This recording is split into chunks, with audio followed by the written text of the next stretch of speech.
제가 질문 하나 드리고 말씀 시작하겠습니다. 사랑하는 성도 여러분, 여러분은 사시면서 내 죄 때문에 하나님께서 나를 징계하시는구나 그런 생각이 들었던 적이 있으셨습니까? 저 어렸을 때 진짜 많이 들었거든요. 주일 예배 빠지고 놀러 가다가 사고 났다. 11조 안 내고 이렇게 뒤로 뚱쳤다가 그만큼 돈이 지출됐다. 그런 이야기 어려서 많이 들었습니다. 이런 내용은 보통 간증 시간에 들을 수 있습니다. 이런 걸 가지고 협박을 하지는 않습니다. 주일 예배 빠지면 사고 난다. 아니면 11조 안 내면 돈 나간다. 이렇게 협박하지는 않죠. 그런데 듣는 사람 입장에서는요. 이런 이야기를 들으면 꼭 협박처럼 들립니다. 마치 큰일 날 것 같고 일이 터질 것 같고 그런 생각이 듭니다. 그런데요. 우리의 생각 가운데 좀 정리를 하고 넘어갔으면 좋겠습니다. 우리가 겪고 있는 고난이 꼭 내 죄 때문에 일어나는 징계는 아닙니다. 이거 분명히 했으면 좋겠습니다. 그냥 넓은 의미에서 보면 당연히 죄 때문에 일들이 일어나는 겁니다. 죄 때문에 누군가로부터 상처받고 죄 때문에 문제도 일어나고 그리고 죄 때문에 아프기도 할 수 있는 거죠. 그런데 그건 광의의 의미고 내가 겪는 모든 고통과 고난들이 진짜 직접적으로 내 죄 때문에 일어나느냐? 그건 아닐 수 있다는 이야기입니다. 제가 예전에 그런 말씀 드렸습니다. 우리가 살아갈 때 수없이 많은 원인과 결과가 나를 만든다. 수많은 사람들의 영향으로 내가 살아가고 있다. 이런 이야기를 드렸습니다. 그러니까 누군가의 악함으로 내가 아플 수 있는 겁니다. 나랑 전혀 상관없는 사람들이 나에게 아무 이유 없이 하는 일들 때문에 내가 고통받을 수도 있다는 이야기입니다. 물론 내 죄 때문일 수도 있고요. 그렇기 때문에 고난을 당할 때마다 하나님이 나를 징계하시는구나 이렇게는 생각하지 않았으면 좋겠습니다. 다만 어떤 상황이라도 내 삶이 힘들다면 내 삶이 어렵다면 그렇다면 하나님과 나와의 관계가 올바르게 형성되어 있느냐 이걸 점검해 보는 것은 진짜 중요합니다. 이걸 하나 기억하고 넘어갔으면 좋겠습니다. 또 하나 기억할 것은요. 하나님이 진짜로 우리를 징계하시잖아요. 진짜 아무리 생각해봐도 이거 내 죄 때문에 일어난 징계가 확실하다면 아무리 기도해보고 아무리 고민해봐도 이게 분명히 내 죄 때문이라고 한다면 하나님께서 우리를 골탕 먹이시려고 아프게 하는 것은 아니라는 사실을 기억해 주시기를 부탁드립니다. 하나님께서 우리에게 고난을 허락하시는 이유는요.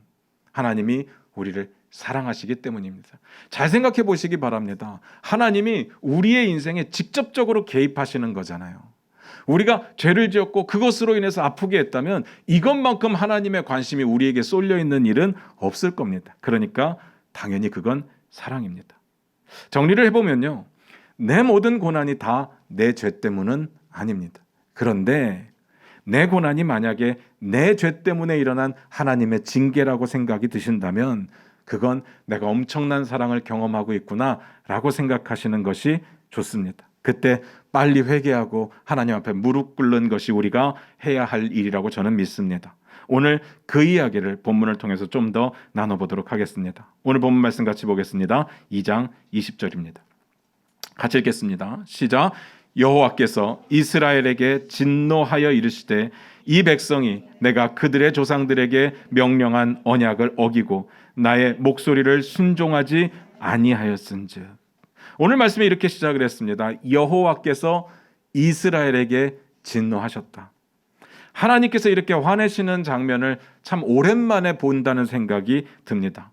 생각을 해보니까요. 여호수아서 때에 이스라엘 백성들이 여리고를 점령한 후에 아간이 범죄를 했을 때 그때 하나님께서 엄청 진노하셨던 적이 있었고 그 이후로는 아마 제 생각으로는 처음이 아닐까 생각이 됩니다. 도대체 뭔 일이 있었던 걸까요? 하나님께서 왜 이렇게 오랜만에 진노를 하셨을까? 오늘 본문에서 하나님께서 이렇게 말씀하셨습니다. 내 언약을 어겼다. 내 목소리를 순종하지 않았다. 당연히 그랬으니까 진노하셨겠죠. 하나님께서 잘하고 있는 이스라엘 보면서 오늘 기분 나빠 그리고 화를 내시는 그런 하나님은 아니시니까. 그러면 구체적으로 이스라엘이 도대체 뭘 했길래 하나님이 이렇게 오랜만에 진노를 하셨을까? 이게 궁금합니다. 주어진 본문을 이해하기 위해서 가장 중요한 게 뭡니까? 전문맥이죠. 2장 11절을 한번 같이 찾아봅니다. 같이 읽겠습니다. 시작. 이스라엘 자손이 여호와의 목전에 악을 행하여 바알들을 섬기며.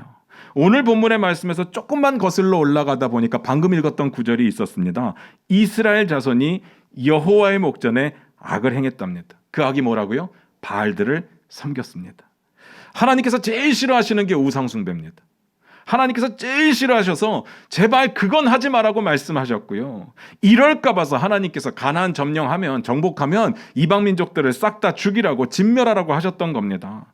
그렇게 싫어하시는 우상 숭배를 이스라엘 백성들이 했으니까 하나님이 진노하시는 게 당연합니다. 그런데 너무 궁금합니다. 하나님께서 화내시는 건 이해가 가요.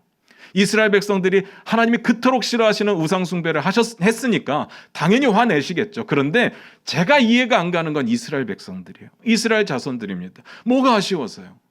아니 왜요? 제가 계속 말씀드린 게 뭔가 하면요, 이스라엘 백성들이 하나님의 놀라운 은혜와 하나님의 놀라운 역사를 경험했는데 왜 굳이 아무 힘도 없는 이방신과 우상을 숭배하려고 할까? 전혀 그럴 이유가 없다고 했습니다. 그런데 전혀 그럴 이유가 없는데 오늘 이스라엘 자손이 그 말도 안 되는 일을 했다는 이야기죠. 이유가 뭘까요? 그 이유를 아는 것이 굉장히 중요합니다. 지난주에 우리가 봤던 내용인데요. 이스라엘 자손들이 죄에 노출되어 있었고요. 죄에 익숙해져 있었고요. 하나님을 몰랐고요. 하나님을 모르기 때문에 하나님의 뜻에 순종하지 않았습니다. 얼마 전에 텔레비전을 보는데 사회자가 한 연기자하고 이렇게 토크를 하면서 그 사회자의 아는 지인 연기자가 자기에게 했던 이야기를 이렇게 전해주는 장면이 있었습니다. 근데 제가 그 이야기를 듣는데 너무 마음에 와닿더라고요. 그래서 여러분들에게 좀 소개를 해드리려고 합니다. 그 아는 지인 연기자가 이렇게 말을 했답니다. 야, 너무 신기한 게 못된 역할을 하다 보면 내가 못돼지는 게 느껴지더라. 그런데 정말 신기한 건 내가 착한 역할을 맡았는데 착해지지는 않더라. 너무 신기하지 않습니까? 그냥 상식적으로 생각하면 뭐 배우들이 자기의 배역에 이렇게 푹 빠져들어서 그 배역에 있는 인물들처럼 생각하고 행동하니까 상식적으로는 못된 역할 맡으면 못돼지고 착한 역할 맡으면 착해질 것 같은데 그러지 않더라는 겁니다. 그런데 저는 이 말을 듣는데 너무 와닿는 거예요. 너무 이해가 됩니다. 우리는 본능적으로 죄악을 닮아가려고 합니다. 죄는요, 우리가 노력 안 해도 쉽게 지을 수 있습니다. 죄는요, 우리가 특별히 배우지 않아도 얼마든지 잘할 수 있습니다. 그런데 선은 아니에요. 선은요, 아무리 노력해도 안 되는 것이 선입니다. 그러니까 이스라엘이 그런 상황입니다. 죄악에 많이 노출되어 있었습니다. 그러니까 그들의 삶이 죄를 지을 수밖에 없었던 겁니다. 이쯤에서 잘 생각하셔야 됩니다. 이스라엘 자손들이 그렇다고 쳐도 이런 말도 안 되는 반역을 하루아침에 이룰 수 있었을까? 어떨 것 같습니까? 하루아침에 정말 이스라엘 자손들이 어제까지 하나님 너무 잘 섬겼어요. 너무 잘 순종했습니다. 그런데 오늘 딱 됐는데 마치 뭐에 홀리기라도 한 듯이 다 한꺼번에 짜고 하나님의 말씀을 어기고 우상을 숭배할 수 있을까요? 말이 안 됩니다. 그건 말이 안 되는 이야기입니다. 항상 징조가 있고 이유가 있습니다. 그러니까 여러분도 잘 생각하셔야 되는 것이 우리가 어느 날 내 신앙에 위기가 찾아왔다고 느껴질 때가 있을 겁니다. 내 신앙이 무너졌다, 큰일 났다 이런 생각이 드실 때가 있을 겁니다. 그때 여러분 꼭 생각하셔야 되는 것이 그 일이 오늘 갑자기 일어난 일이 아니라는 것을 분명히 알아야 됩니다. 이걸 기억해야 됩니다. 내 삶에 점점 하나님께로부터 멀어질 수밖에 없었던 내 삶의 자세나 태도, 그리고 나를 그렇게 만들었던 상황과 환경이 분명히 있었을 겁니다. 원인이 있었다고요. 그 부분을 놓치고 살았습니다. 너무 쉽게 자신했던 겁니다. 죄는요, 우습게 봐서는 안 됩니다. 그러니까 하나님의 말씀대로 살려면 나 죄 안 지어야지 이렇게 끝나는 것이 아니라 내 몸을 쳐서 복종시켜서 하나님의 말씀대로 살려고 부단히 노력하고 결단하는 것이 우리의 삶에 꼭 필요합니다. 그러지 않으면 마치 노를 젓지 않는 배가 그냥 보면 가만히 있는 것 같은데 강물을 따라 흘러내려가는 것처럼 우리의 신앙도 가만히 있는 것 같지만 어느 순간 무너져가고 있는 것을 경험하게 될 겁니다. 그러니까 우리가 야, 내 신앙 큰일 났다라고 느꼈다면 진짜 심각한 상태입니다. 이때는요, 하나님 이 문제 좀 해결해 주세요로 끝날 수가 없습니다. 그 문제를 벗어난다고 해도 다른 문제가 올 수밖에 없습니다. 왜냐면요, 우리의 삶에 원인이 있거든요. 이유가 있거든요. 그걸 고치지 않는 한 하나님의 백성답게 살 수가 없다는 이야기입니다. 우리가 지난주에 이스라엘 자손들이 이렇게 죄를 저지를 수밖에 없었던 징조에 대해서 다 이야기를 나눴습니다. 세 가지 나눴는데요. 첫 번째로 유다 지파가 베색에 쳐들어가서 아도니 베색을 붙잡잖아요. 그때 아도니 베색에게 어떻게 합니까? 엄지손가락을 자르고 엄지발가락을 잘라서 예루살렘으로 데리고 갑니다. 그리고 아도니 베색이 거기서 죽었습니다. 잘 생각하셔야 됩니다. 유다 지파가 하나님의 명령을 따라서 아도니 베색을 죽인 게 아닙니다. 그가 그냥 죽었습니다. 이걸 잘 생각해 보면요, 이스라엘 자손들이, 특히 유다 지파가 그 아도니 베색을 고통 가운데 그냥 죽게 내버려뒀다는 이야기입니다. 얼마나 잔인합니까? 유다 지파가 왜 이렇게 잔인하게 변했다고요? 가나안 사람들은 다 그렇게 했으니까. 그들의 영향을 받고 있다고 했습니다. 두 번째로 유다 지파를 비롯해서 각 지파들이요, 가나안 땅에 남겨져 있는 이방 민족들을 정복하려고 하는데 결과가 어떻게 됐습니까? 지난주에 봤던 내용 1장 끝부분에 계속해서 반복되는 말이 뭐였습니까? 그들을 쫓아내지 못하였더라. 아니 왜요? 이스라엘 자손들이 지금까지 했던 전쟁을 보면요, 그들의 대적들이 쉬운 적들은 없었습니다. 무슨 말인지 아시겠습니까? 그들이 상대했던 대적들은 항상 이스라엘보다 강대한 대적들이었습니다. 그런데 그랬음에도 불구하고 항상 이겼습니다. 근데 왜 이번에는 안 되는 겁니까? 제가 이렇게 말씀드렸습니다. 하나님의 말씀에 100% 순종하지 못했으니까. 자기 소견에 옳은 대로 행했으니까. 그들이요, 열심히 하나님께 순종했습니다. 열심히 순종했는데 철병거를 딱 만나니까 이건 아니다 싶은 겁니다. 그들의 생각 가운데, 그들의 판단 가운데 우리가 철병거는 못 이긴다고 포기를 해버린 겁니다. 그들의 상식의 수준에서 그게 옳게 여겨졌습니다. 유다 지파만 그런 게 아니었습니다. 다 그랬습니다. 전부 다 그런 내용입니다. 1장 끝부분에 보면 이 지파도 저 지파도 다 그들을 쫓아내지 못했더라. 세 번째로요, 다음 세대가 여호와를 알지 못했습니다. 여호수아 죽었습니다. 그 세대 사람들 다 죽었습니다. 그럴 수 있죠. 사람은 다 죽습니다. 그런데 문제가 뭔가 하면요, 아버지와 어머니가 죽었는데 그 다음 세대가 하나님을 모른다는 겁니다. 어떻게 이런 일이 일어납니까? 아버지와 어머니가 하나님 열심히 믿었으면 자식들이 모를 리가 없죠. 이유가 뭐예요? 가르치지 않았다고요. 그들의 삶의 모습으로 가르치지 않았든지, 앉혀놓고 가르치지 않았든지, 하나님의 말씀에 대해서, 하나님의 역사에 대해서 가르치지 않았습니다. 그러니까 자녀들이 모르는 거죠. 하나님도 모르고 하나님의 역사도 모르니까 하나님께 순종하지 않습니다. 자기 소견에 옳은 대로 살았습니다. 이런 일들이요, 이스라엘 자손들 가운데 쌓이고 쌓여서 드디어 오늘 같은 일이 터져버린 겁니다. 하루아침에 그렇게 될 수는 없습니다. 이스라엘 자손이 여호와의 목전에 악을 행하고 바알들을 섬겼다고요? 당연한 겁니다. 그럴 수밖에 없는 상태였습니다. 하나님에 대해서 배우지 못한 세대들이 타락한 가나안 족속들하고 같이 살았는데, 그들을 보고 자랐는데 그들이 어떻게 죄를 짓지 않을 수 있겠습니까? 당연한 것입니다. 당연한 것인데 그 결과가 너무 비참했습니다. 결과가 뭐라고요? 2장 12절 봅니다. 같이 읽겠습니다. 시작. 애굽 땅에서 그들을 인도하여 내신 그들의 조상들의 하나님 여호와를 버리고 다른 신들 곧 그들의 주위에 있는 백성의 신들을 따라 그들에게 절하여 여호와를 진노하시게 하였으되. 이스라엘이 여차저차해서 이런저런 죄들을 짓고 나서 결론적으로 뭐라고요? 여호와를 진노하시게 하였다. 이 결과가 치명적인 겁니다. 다른 건 다 몰라도 이 결과는 피했어야 됩니다. 그런데 당연히 못 피하죠. 이걸 피해야 된다는 생각을 했다면, 다시 말해서 회개하고 하나님께로 돌아가야 된다는 생각을 했다면 이러지 못합니다. 미치지 않고서 어떻게 하나님을 알면서 이런 짓을 합니까? 하나님에 대해서 조금이라도 알았다면, 하나님이 우상 숭배를 싫어한다는 것을 알았다면 이러지 못한다는 이야기입니다. 모르니까 그럴 수 있었죠. 자, 여기까지 정리가 되셨을 겁니다. 그런데요, 제가 지난주에 이런 말씀을 드렸습니다. 사사기를 보다 보면 계속해서 반복되는 패턴이 하나 있습니다. 이거 기억하셔야 됩니다. 기억하십니까? 한번 점검해 볼까요? 첫 번째 뭐였습니까? 죄. 이스라엘이 죄를 짓습니다. 뭐 놀랍지도 않다고 했습니다. 항상 죄를 지으니까요. 그 다음에요, 징계. 이스라엘 백성들이 하나님의 말씀을 듣지 않고 남겨놓았던, 불순종해서 남겨놓았던 이방 민족들이요, 이스라엘이 범죄하고 나면 어떻게 되냐면요, 이스라엘의 옆구리에 가시처럼 변하고 그들의 신들이 올무가 된다고 했습니다. 그 다음에요, 회개합니다. 이스라엘이 회개를 합니다. 그 다음에요, 구원. 하나님께서 사사를 선택하시고 사사를 통해서 이스라엘들을 구원해내셨습니다. 마지막으로 평화를 누리죠. 그런데 이 평화가 너무나도 안타까운 것이 하나님의 축복인데 이 평화가 뭐와 어울린다고 했습니까? 망각이랑 어울린다고 했습니다. 이 망각, 뭘 망각하는 거예요? 하나님, 그리고 하나님의 은혜. 평화인데 망각이라니요. 너무 아쉽지 않습니까? 근데 사람들은 다 그렇습니다. 개구리가 올챙이적 생각 못하고요.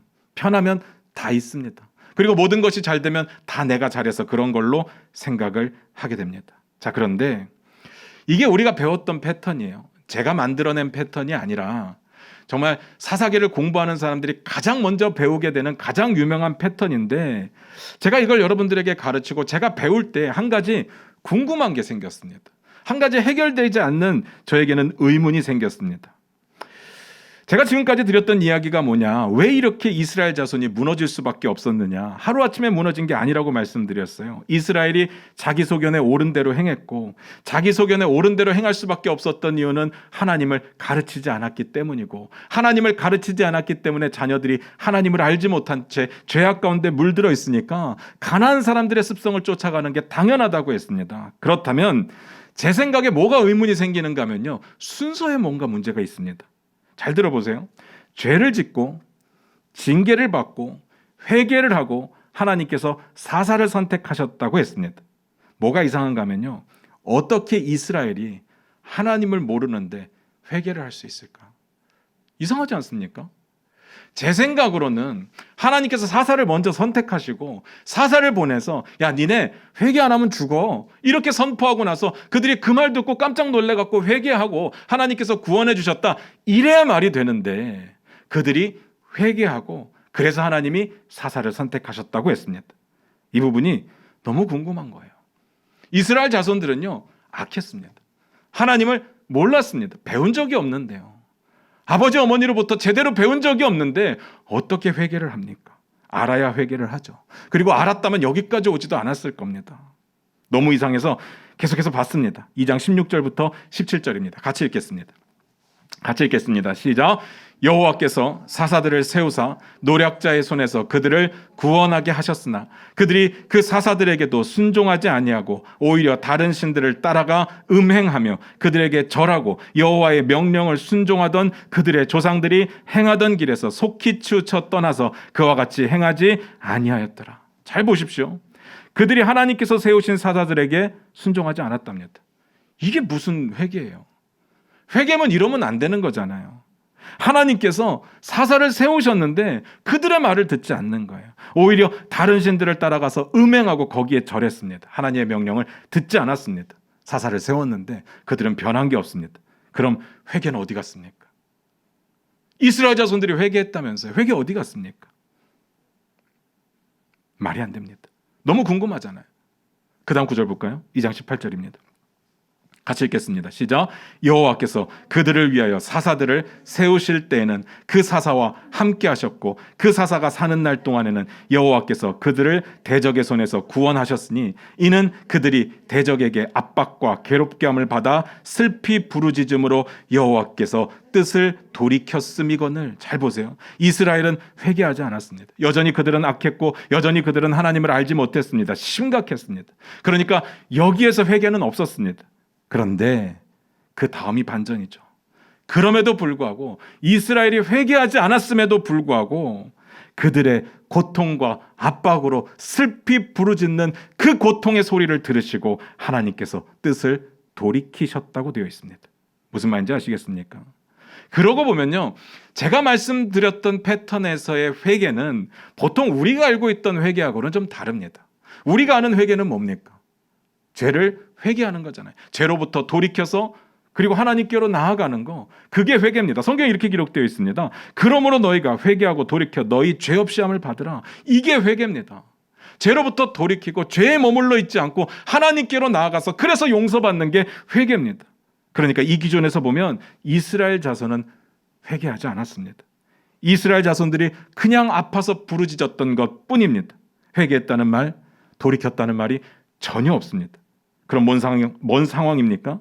이건 하나님께서요, 그들이 불쌍해서, 그들이 고통 가운데 부르짖는 그 부르짖음의 소리를 듣고 불쌍해서 하나님의 뜻을 바꾸셨다는 이야기입니다.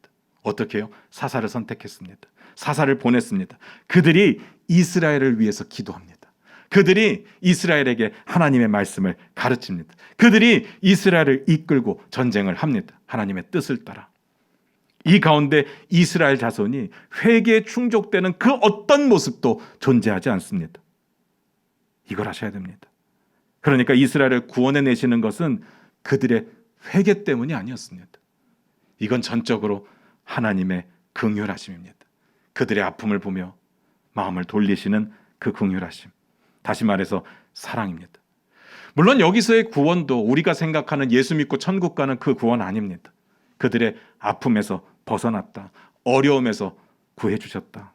원래 하나님께서 너희들이 말 안 들으니까 내가 가만히 있을 거야. 안 도와줄 거야 했다가 그들이 너무 아파하니까 뜻을 돌이켜서 도와주셨다. 그 뜻이죠.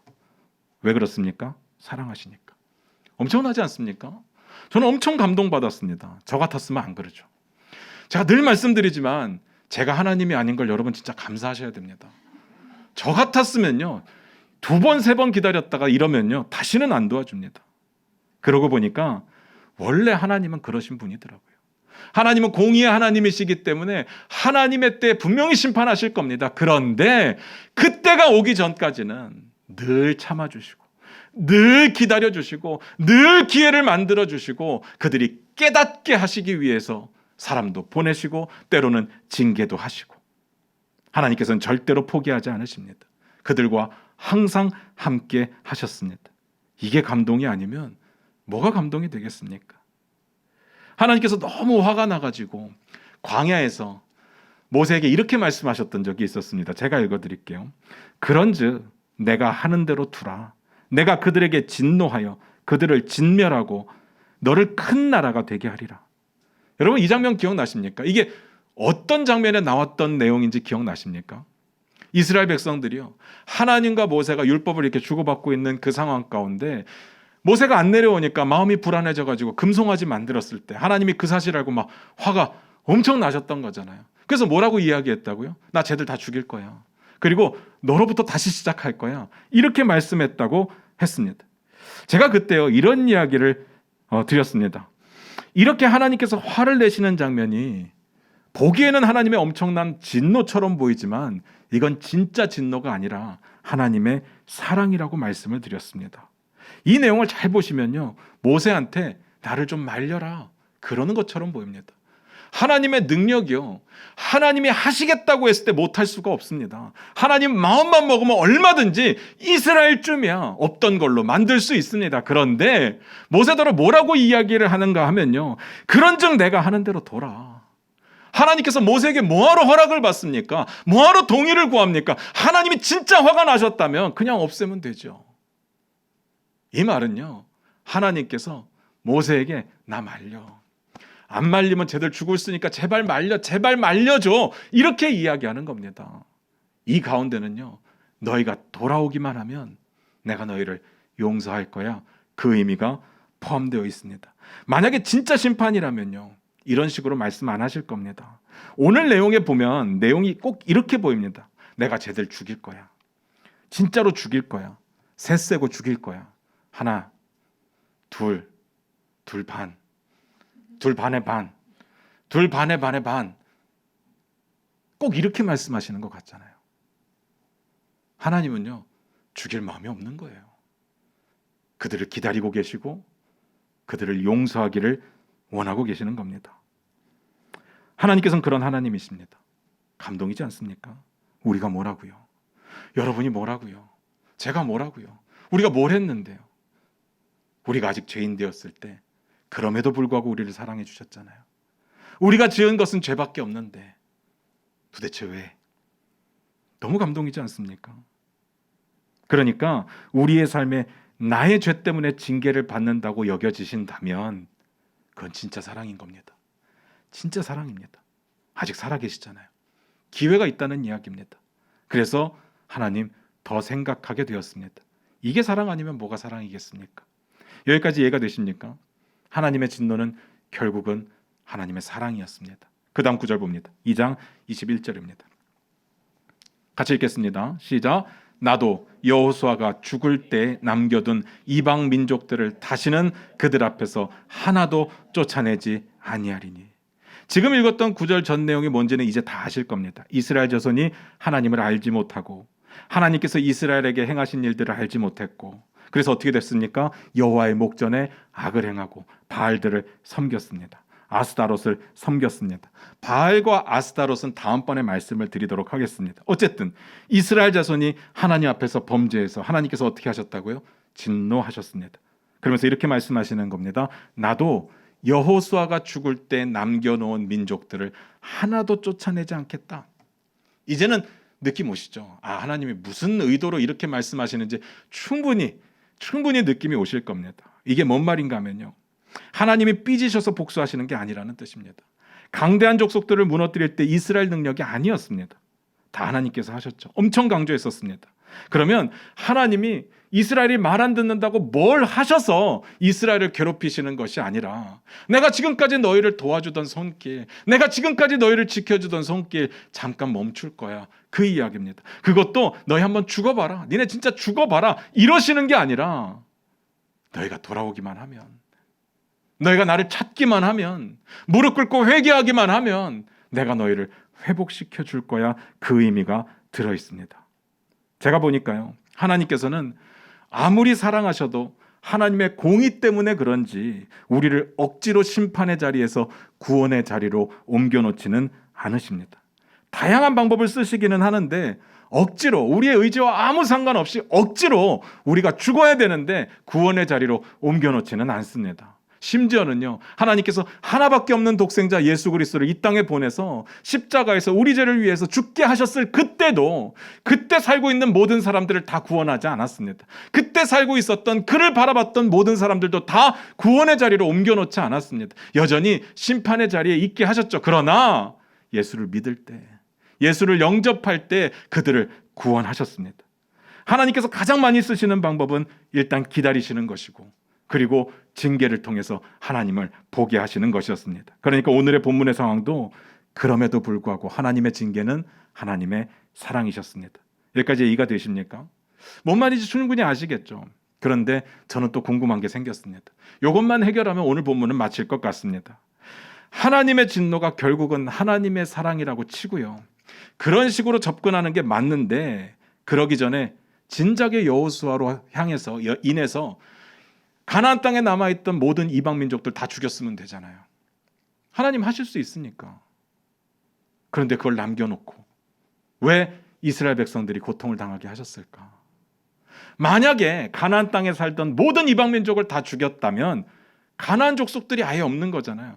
그들의 타락한 문화를 배울 일도 없고 그들의 말도 안 되는 우상을 배울 일도 없고 그랬을 텐데, 그러면 서로 좋잖아요. 하나님께 칭찬받고, 하나님께 칭찬받으니까 기분 좋게 하나님 섬기고 서로 좋은데, 왜 하나님께서 이방 민족을 그 땅에 남겨두셔서 문제를 일으키셨을까? 사실 우리가 불평하는 내용 다 이런 거 아닙니까? 왜 하나님께서 악을 허락하시고 우리 보고 죄 짓는다고 뭐라고 하시냐? 아니, 그러실 거였으면 애초에 처음부터 죄 없는 세상을 만드셨으면 다 좋잖아요. 우리 그런 이야기 들어보셨나요? 전 정말 많이 들어봤거든요. 솔직히 말씀드립니다. 하나님께서 어떤 뜻을 가지고 그렇게 하셨는지 정확하게는 전 잘 모르겠어요. 다만 어떤 뜻이 있으셨던 간에 우리가 이해하지 못한다고 해서 하나님을 틀렸다고 말할 수는 없다는 이야기입니다. 그리고 내가 죄를 지은 것에 대해서 그 책임을 하나님께 물을 수는 없습니다. 그건 말이 안 되는 거죠. 이건 정말 비겁한 겁니다. 최악 중에 최악입니다. 아담과 하와가 딱 그 모습이었거든요. 아담이 뭐라고 했습니까? 그분 제가 읽어드릴게요. 아담이 이르되 하나님이 주셔서 나와 함께 있게 하신 여자 그가 그 나무 열매를 내게 주므로 내가 먹었나이다. 이 말이 무슨 말이에요? 하나님께서 너 왜 선악을 알게 하는 나무를 먹었어? 라고 했을 때 저 여자 때문이에요 라고 이야기를 하는 겁니다. 그런데 그 이면 깊숙이 들어가니까 저 여자를 하나님이 주셨잖아요. 하나님 때문이에요. 그렇게 말하는 거죠. 너무 비겁하지 않습니까?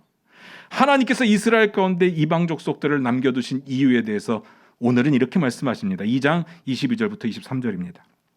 같이 읽겠습니다. 시작. 이는 이스라엘이 그들의 조상들이 지킨 것 같이 나 여호와의 도를 지켜 행하나 아니하나 그들을 시험하려 함이라 하시니라. 여호와께서 그 이방 민족들을 머물러 두사 그들을 속히 쫓아내지 아니하셨으며 여호수아의 손에 넘겨주지 아니하셨더라.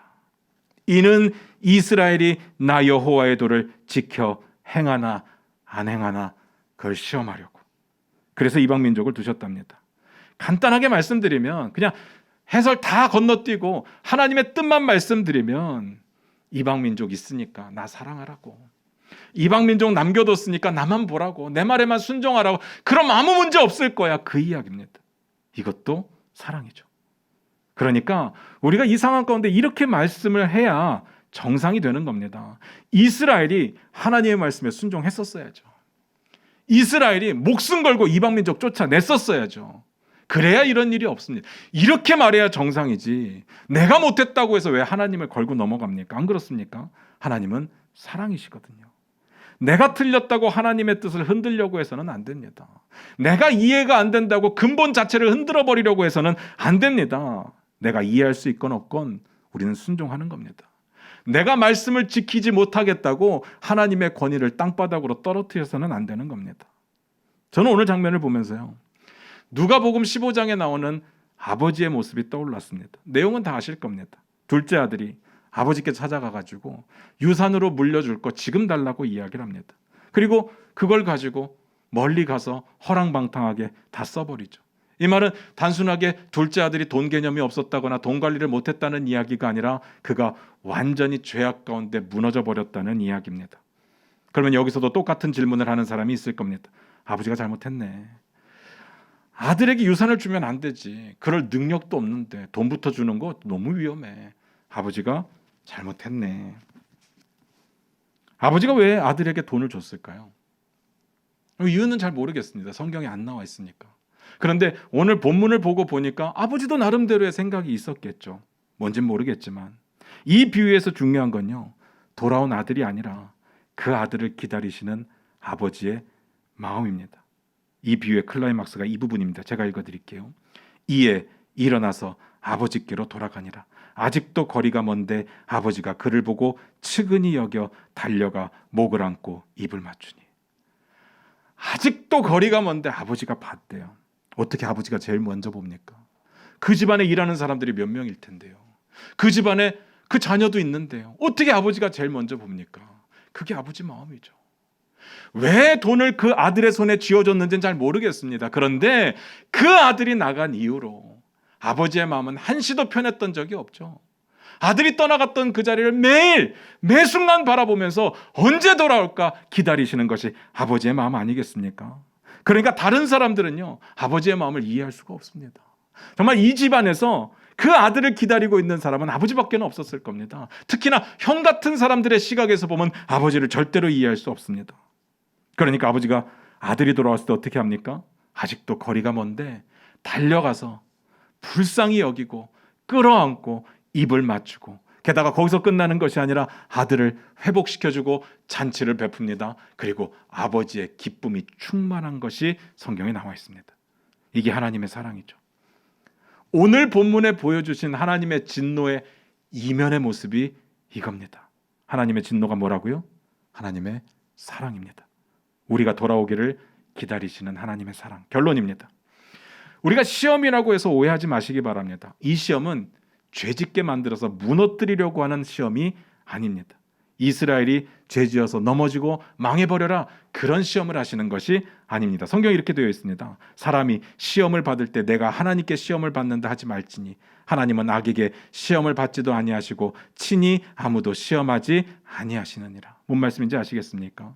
그런 시험 아닙니다. 사람 무너뜨리려고 주는 시험이 아닙니다. 여기서 포인트는 어떤 어려움 가운데서도, 어떤 힘든 일 가운데서도 하나님을 볼 거냐, 그거 보자는 겁니다. 힘들면 나를 찾아라. 힘들면 나에게 돌아와라. 아프면 나에게 말해라. 내가 너를 회복시켜 줄게. 그겁니다. 하나님께서 이스라엘 백성들을 그렇게 기다리고 계셨습니다. 이스라엘 자손들이 이방 민족을 통해서 하나님을 보기를 원했습니다. 하나님의 뜻대로 살아가기를 원했습니다. 하나님은 그렇게 기다렸습니다. 그리고 그들이 만약에 어떠한 죄 가운데도 어떠한 고통 가운데도 하나님 앞에 무릎 꿇고 회개했다면 용서하여 주시고 품어주시고 회복시켜 주시고 하나님의 기쁨 가운데 거하게 했을 겁니다. 우리도 마찬가지고요. 그러니까 하나님의 진노는 결국은 하나님의 사랑이었습니다.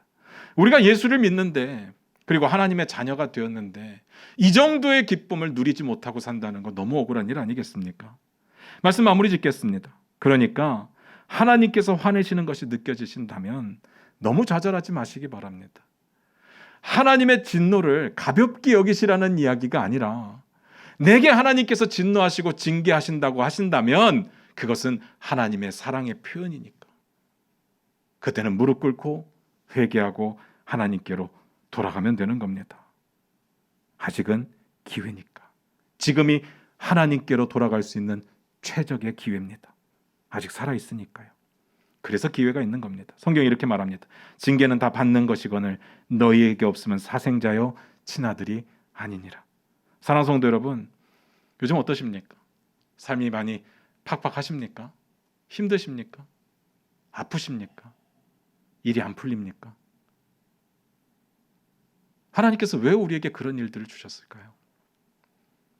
오늘 본문을 통해서 분명히 배울 수 있는 건요, 그걸 통해서 하나님을 보라는 겁니다. 하나님께로 돌아오라는 겁니다. 우리에게 주어진 고난과 고통이 다 하나님의 징계는 아니라고 했습니다. 하나님의 징계일 때도 그것이 사랑이었는데, 근데 우리에게 주어진 고난은요, 하나님을 보게 만드는 원동력이 될 것입니다. 저는 그렇게 믿습니다.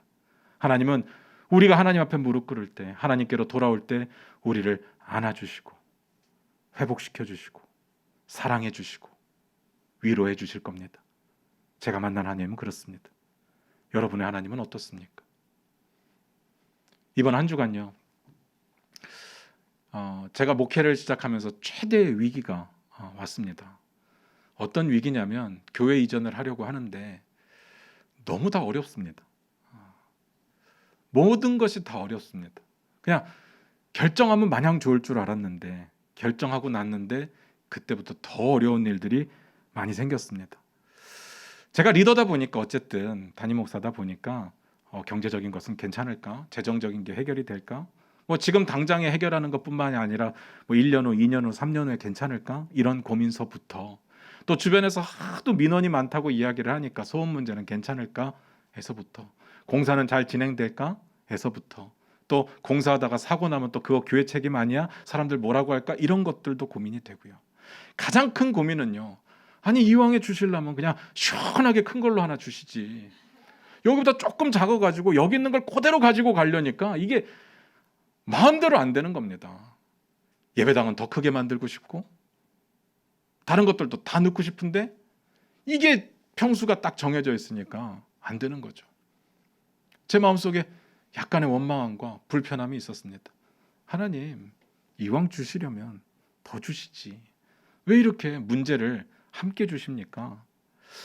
한 주 내내 그걸로 고민을 하다가 이 말씀을 준비하다가 깨닫는 게 있었습니다. 우리에게 문제도 주시는 것은 하나님을 보라고, 그 가운데서도 하나님의 도를 지켜 행하나 아니하나 그거 보시려고.